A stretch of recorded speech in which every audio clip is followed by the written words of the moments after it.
Assalamualaikum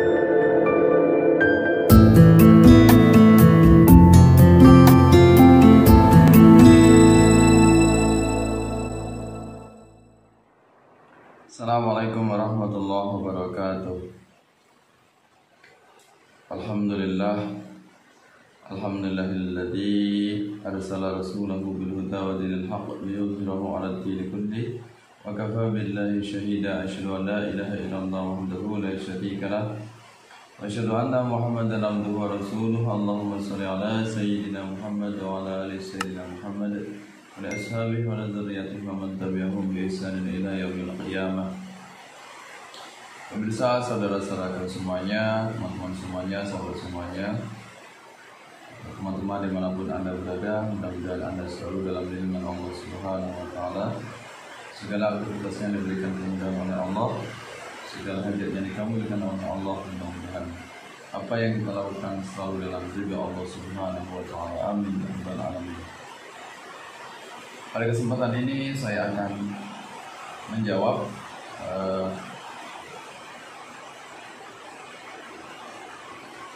sebuah fakta di mana beredar tentang sebuah tulisan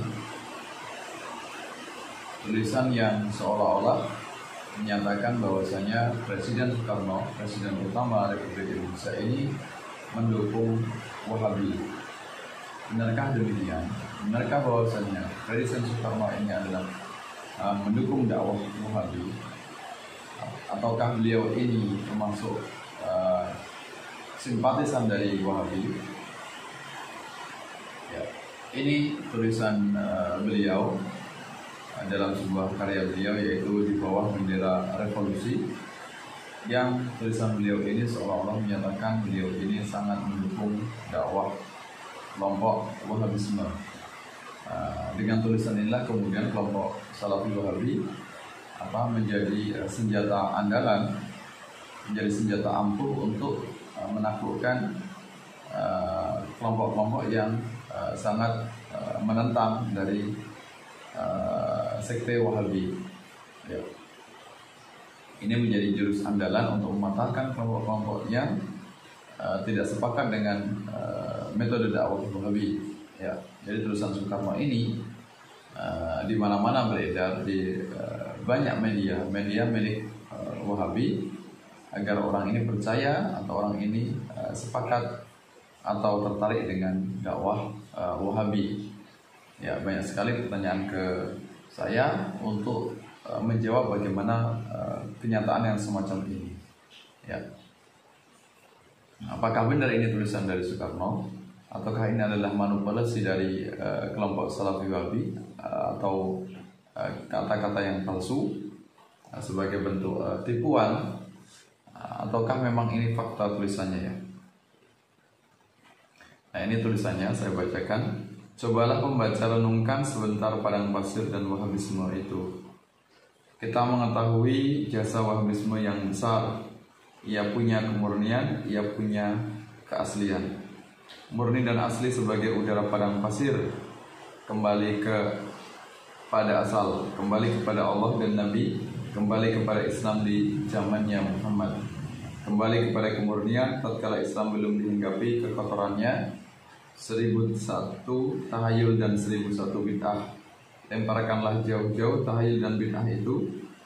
Nyahkanlah segala barang sesuatu yang membawa kemusyrikan. Ya, nah itu pernyataannya dalam ejaan lama, ya, ejaan lawas, pernyataan Soekarno yang seolah-olah mendukung dakwah Wahabi. Bagaimana kita menyingkapi tentang tulisan ini? Maka perlu saya sampaikan, kita tidak begitu paham, tidak begitu tahu, karena tidak pernah meneliti dalam sejarah apakah ini tulisan benar beliau, ataukah ini adalah propaganda dari Wahabi. Tentu di antara dua kemungkinan itu. Bisa jadi adalah tulisan memang Soekarno, ya, atau bisa jadi memang itu adalah propaganda dari kelompok Wahabi yang memanipulasi agar masyarakat awam, rakyat Indonesia tertarik dengan metode atau sekte dari Wahabi. Maka saya menaruh baik sangka saja, ya berprasangka baik bahwasanya ini adalah memang tulisan dari Soekarno, ya karena ini terdokumentasi dalam buku atau arsip nasional, buku yang memang itu adalah karya dari Soekarno di bawah bendera revolusi. Lantas kemudian bagaimana menyikapi ini?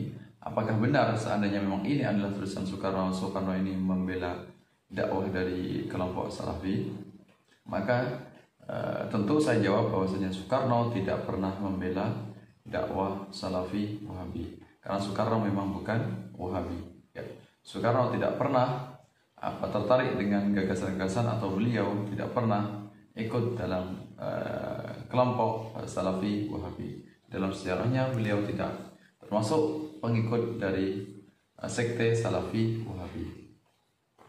Lantas seandainya memang beliau bukan pengikut dari Salafi Wahabi atau dianggap tidak mendukung dari Salafi Wahabi, mengapa lantas kemudian Soekarno menulis tulisan yang seolah-olah mendukung dakwah Wahabi, ya mendukung dari fahaman Wahabi? Maka jawabannya ini akan saya beri beberapa poin, ya beberapa alasan mengapa Soekarno kemudian seolah-olah menuliskannya itu seolah dianggap mendukung dakwah Wahabi. Ya, oke. Yang pertama, jika memang benar itu adalah tulisan Soekarno, maka bukan berarti seolah-olah di situ memang Soekarno mendukung dakwah dari Wahabi yang memang anti dengan bid'ah dan takhayul dan khurafat. Tentunya bukan hanya Wahabi saja yang mendukung anti bid'ah, takhayul dan khurafat. Ya, yang di sini maksudnya adalah bid'ah yang sesat atau bid'ah yang bertentangan dengan ajaran Islam.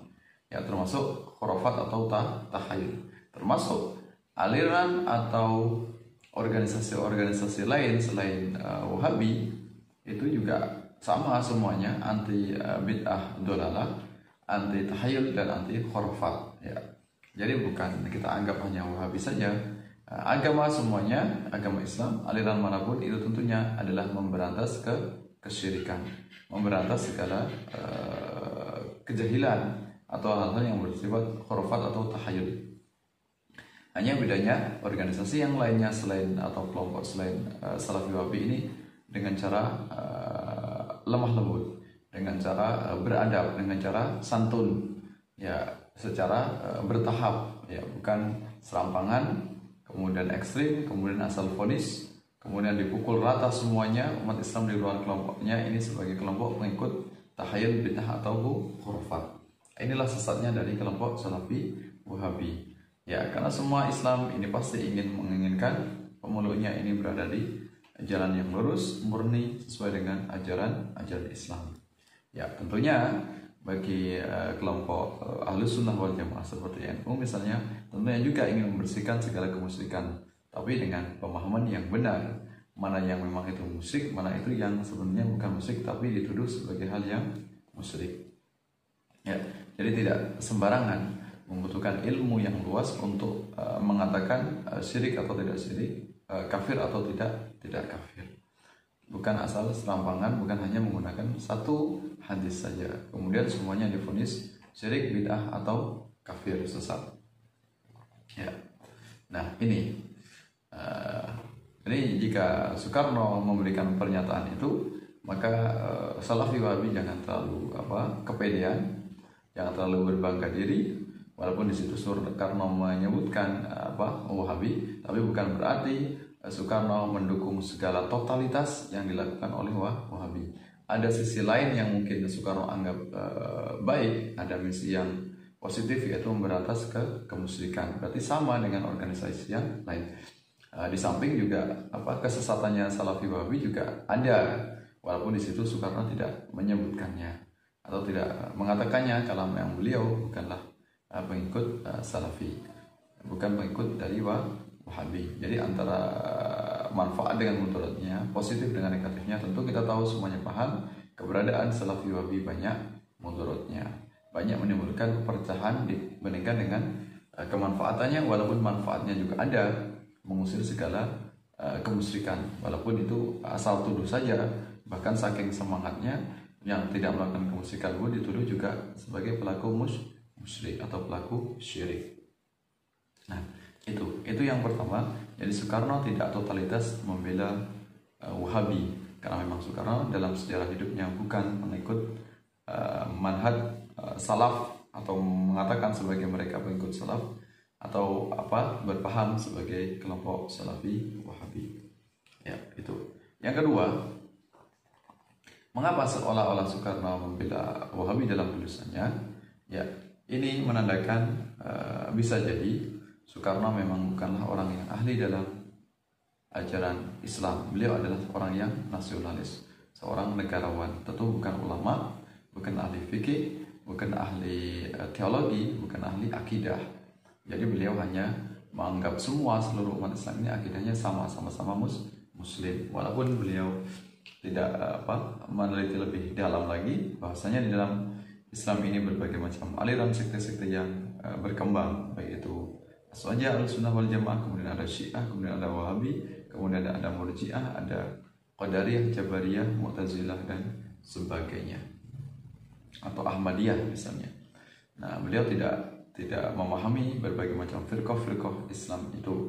Ya, beliau hanya melihat secara permukaannya saja. Itu artinya beliau bukanlah pakar dari keislaman. Beliau adalah negarawan.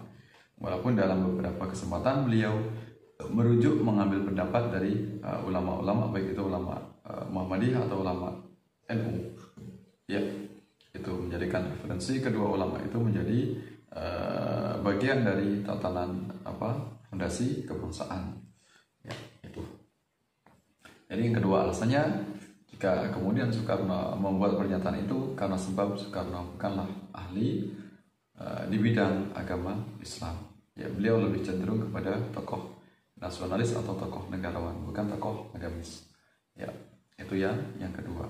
Yang ketiga, ya, Soekarno ini adalah Soekarno ini adalah seorang tokoh negarawan yang tentunya beliau perlu bersikap netral, jadi tidak membela salah satu pihak. Jadi beliau mengunggulkan seluruh aliran-aliran, seluruh organisasi-organisasi, tidak cenderung kepada organisasi yang lain yang diutamakan, kemudian merendahkan organisasi atau sekte atau aliran yang lainnya. Beliau adalah tokoh nasionalis, tokoh negarawan, bukan tokoh fikih, bukan tokoh tauhid atau teolog, ya. Jadi memandang segala sisi sekte, aliran, organisasinya, semuanya itu dianggap dipahami dari sisi atau segi positifnya. Ya, jadi tidak memandang segala keburukannya di balik itu semuanya itu tidak beliau uraikan. Ya, jadi beliau bukanlah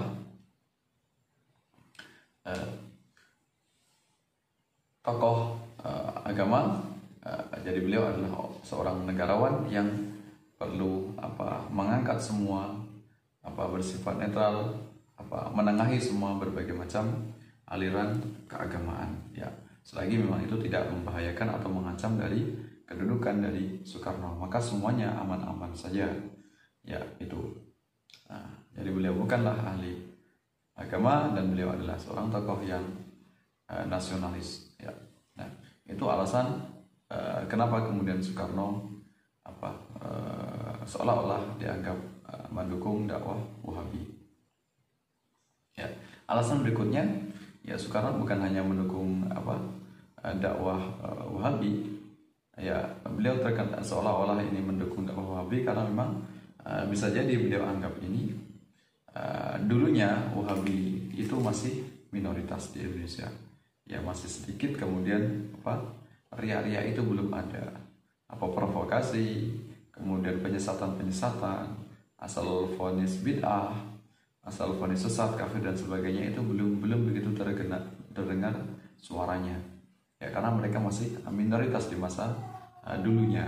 Tapi lambat laun beranak pinak, kemudian mereka secara membabi buta akhirnya baru muncul sekarang dari dampak dari tumbuhnya Wahabi, walaupun sampai sekarang mereka masih tetap minoritas. Tapi suaranya Wahabi, berisiknya Wahabi sejak dulu di era Soekarno dengan sekarang tentu berbeda. Sekarang tentunya lebih berisik lagi, ditambah dengan berbagai macam media online, ya media massa, ya sehingga kemudian suara berisiknya Wahabi asal lantang kafir musik bidah itu begitu nyaring, ya, sehingga perlawanannya pun juga semakin sengit.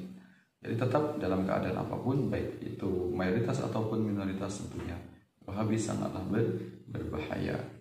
Ya, Wahabi sangatlah membahayakan kehidupan beragama, kehidupan toleransi, sehingga Wahabi tidak mengenal toleransi, tidak mengenal saling memahami. Mereka fanatik buta atau taklid buta kepada imam-imam mereka, mengajak kepada sunnah Rasulullah, kepada Al-Quran dan Sunnah, tapi faktanya mereka tidak kembali kepada Al-Quran dan Sunnah, tapi kembali kepada tokoh-tokoh mereka, panutan mereka, idola mereka.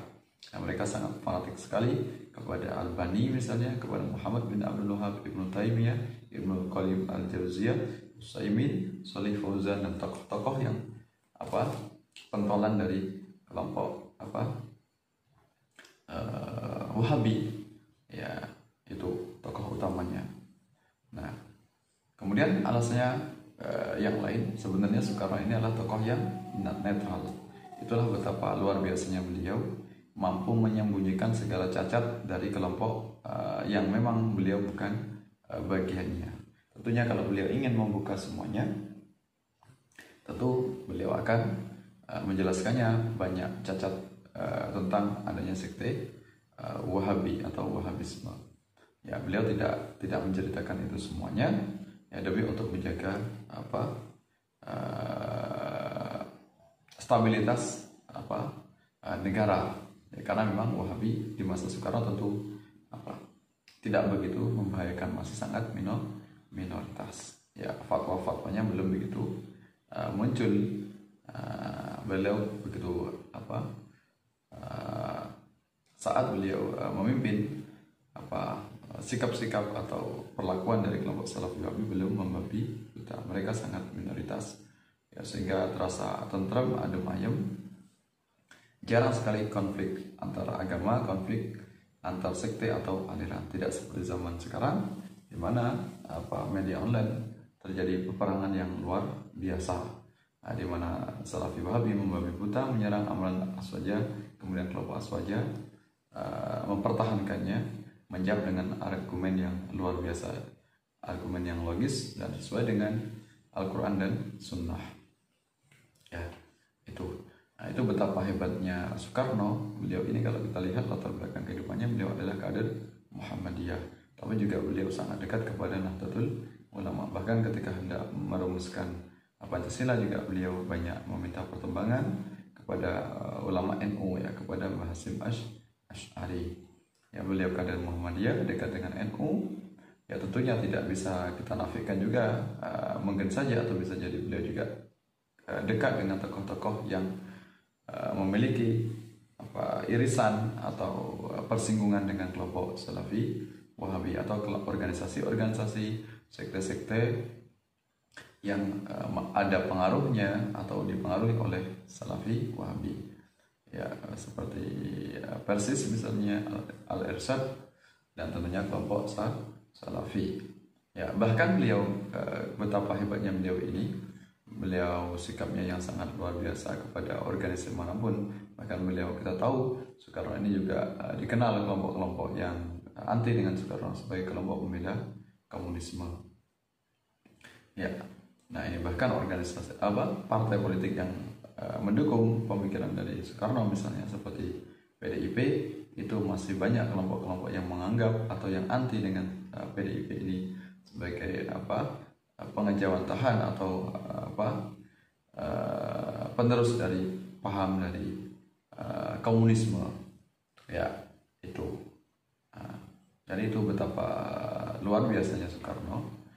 Beliau ini bisa masuk atau menjadi organisasi apapun, ya, tidak membenci Salafi, ya, bahkan di situ ada semacam pujian kepada Salafi, walaupun tentunya beliau juga memahami borok atau kejahatan-kejahatan Salafi Wahabi itu ada, walaupun zaman dahulu tentu tidak sedahsyat, tidak segencar, tidak sebahaya ketika di masa sekarang.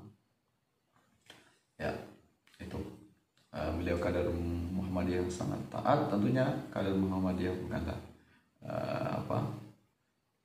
kader yang sangat fanatik. Ya, beliau tentunya dididik dalam kemuhammadiyahan, dididik dengan Islam yang rahmatan lil alamin, ya, Islam yang moderat, ya, sebagaimana yang dipraktekkan oleh Muhammadiyah.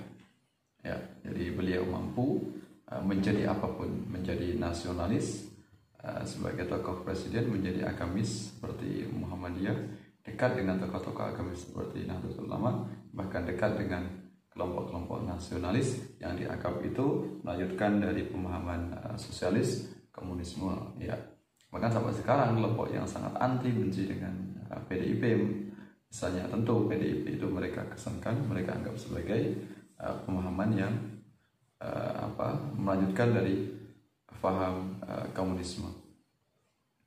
Ya, itu penjelasan tentang alasan mengapa Soekarno seolah-olah dianggap mendukung dakwah Wahabi.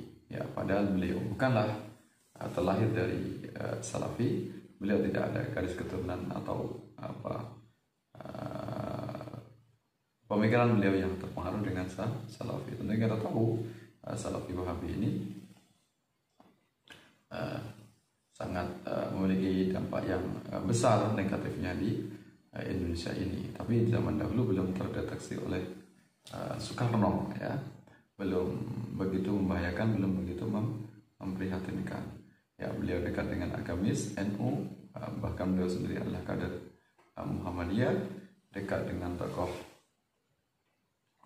nasionalis, bahkan punya partainya yaitu PNI, Partai Nasional Indonesia. Bahkan beliau juga dianggap dekat dengan paham komunisme. Bahkan kabinet beliau yang menyangka beliau itu ada kabinet Nasakom, nasionalis, agamis, dan komunis. Nah, itu seolah-olah beliau dekat dengan pemahaman yang komunisme itu tadi. Ya, itu. Mudah-mudahan dari penjelasan ini bisa memberikan manfaat, bisa memberikan kita pencerahan, sehingga pemahaman kita lebih luas lagi, terbuka. Jadi bukan berarti ketika Soekarno memuji Wahabi, bukan berarti beliau kemudian menjadi Wahabi, atau bukan berarti beliau adalah mendukung secara totalitas dakwah dari Wahabi. Ya, mudah-mudahan bermanfaat. Mudah-mudahan kita semuanya bisa waspada, anak keturunan kita semuanya, keluarga kita semuanya terjaga, terlindungi dari Allah, oleh Allah Subhanahu wa taala, dari berbagai macam aliran-aliran yang menyimpang, aliran-aliran yang ekstrim, aliran-aliran yang bengis, kasar, yang tidak menjaga persatuan, aliran yang sangat fanatik, ya, radikal, yang anti dengan toleransi, anti dengan perbedaan. Ya, sampai bertemu dalam kesempatan yang lain. Mudah-mudahan memberikan manfaat untuk kita semuanya. Segala kesalahan, secara kekhilafan, mohon maaf yang sebesar-besarnya. Wallahu muwaffiq ila aqwamit thoriq. Assalamualaikum warahmatullahi wabarakatuh.